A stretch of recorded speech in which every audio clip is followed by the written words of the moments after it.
Look at a story about the oil giant BP that has received nearly no national attention. Just over 3 months ago, thousands of pounds of toxic chemicals began spewing into the skies from BP's massive oil refinery in Texas City. The release began on April 6th, 2 weeks before the explosion on the Deepwater Horizon oil rig. But it took BP weeks to even realize there was a problem. BP now estimates 538,000 pounds of chemicals escaped from the refinery over a 40-day period. The journalist Ryan Knutson of ProPublica and Frontline recently traveled to Texas City to investigate what happened. He joins us here in New York. His reporting on the story appears on the website ProPublica.org. Welcome, Ryan. Tell us what you found. Thanks. Well, we sort of went at this with the question of, well, you know, in 2005, BP had a disaster at this Texas City refinery where 15 people were killed. And after that event, you know, BP said it was a transformational event. They would make a lot of changes to the organization or to their company.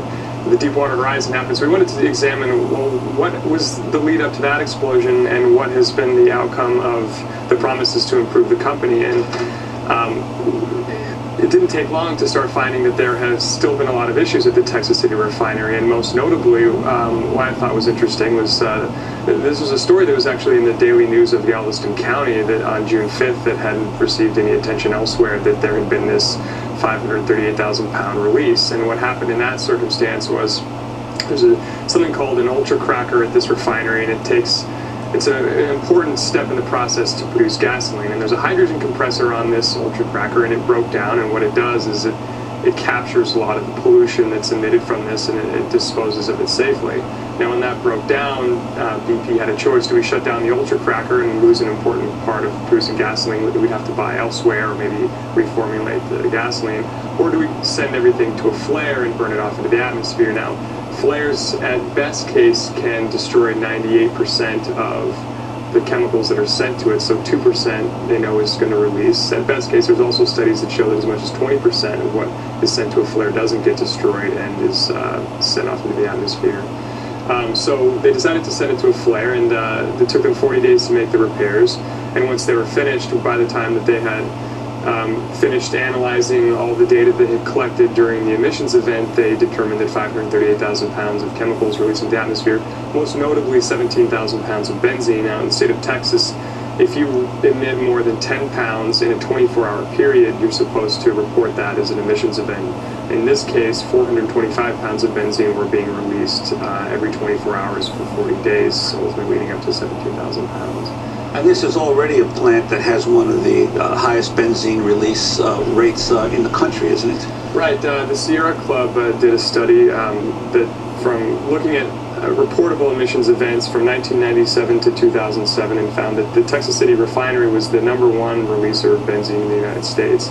BP says that it has reduced its benzene emissions there by, I believe, 23% over each year, or 50% from last year. So the numbers have gone down significantly since that 2007 study was completed. But as you know, environmental advocates make the case, so there's already a lot of benzene coming from that refinery. There's a lot of benzene because of in that Texas City community because there's a couple other refineries there. So it's And how is it possible for this release to go on for so long? You would assume that if they know that they were trying to burn some of these gases off with a flare, that they would have a likelihood of a potential for extra releases that they'd be monitoring on a daily basis. Right, and that's the thing that I had a hard time pinning down from the BP people I spoke with, because I know that, I mean, what they said originally is that they've got a method that's approved by Texas regulators to monitor this along the way, and I know that they have fence line monitors that are about 6 feet high, and so if it reaches any sort of threshold, then it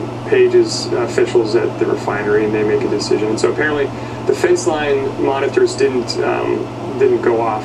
Now the flare is 300 feet tall, so clearly this is going to kind of go out and sort of spread around, and so there's various science about what the concentration is once it reaches the ground. It depends on the wind and things like that. What does benzene do? Well, benzene is a known carcinogen, so it doesn't necessarily have immediate, you know, I don't know, I mean, imagine if you were in a room full of it, you'd start coughing and wheezing and that sort of thing, but it's proven that it will increase your cause or your likelihood of getting cancer. Especially leukemia. Yeah. Last year, the Occupational Safety and Health Administration, OSHA, fined the company, BP, $87 million for failing to address safety problems from 2005 when they killed 15 people. Yeah, and so yeah, in 2005 they settled with OSHA for $21 million, and they agreed to a number of improvements at the plant. And one of the main things that they agreed to is they were going to hire an independent auditor to come in and do an examination of the plant, point out things that need to be improved.